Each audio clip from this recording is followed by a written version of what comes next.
Did Civil War veterans ever reconcile with their old foes? Imagine soldiers who once fought fiercely against each other, now shaking hands and sharing stories decades later.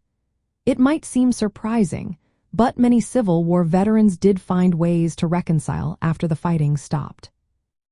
After the war, both Union and Confederate veterans faced the challenge of returning to normal life while dealing with the trauma and loss they experienced. Veterans groups like the Grand Army of the Republic for Union soldiers and the United Confederate Veterans for Confederate soldiers formed to provide support and camaraderie. These groups held reunions and memorial events that became important moments for healing. One of the most famous examples of reconciliation was the 1913 reunion at Gettysburg.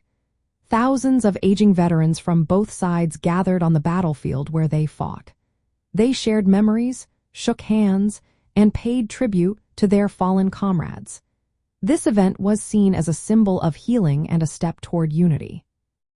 Veterans often emphasized shared hardships and sacrifices rather than their political differences. Monuments like the Gregg Cavalry Shaft at Gettysburg honored soldiers from both armies, showing a spirit of mutual respect. These acts helped foster a sense of common soldierly experience, which softened old wounds. However, reconciliation was not complete. Many Southern veterans and their communities continued to honor the lost cause narrative, which painted the Confederate cause as noble. This view often ignored the reality that the war was fought over slavery and the Union. Such beliefs made full reconciliation difficult, especially with African Americans and Northern veterans who saw the war as a fight to end slavery and keep the nation united. Women's groups, especially in the South, kept alive Confederate memories and sometimes resisted efforts to reconcile that ignored slavery's legacy. African Americans, during and after Reconstruction, often rejected reconciliation stories that downplayed slavery and racial injustice. Leaders like Robert E. Lee encouraged Southerners to accept the Union victory and work toward peace.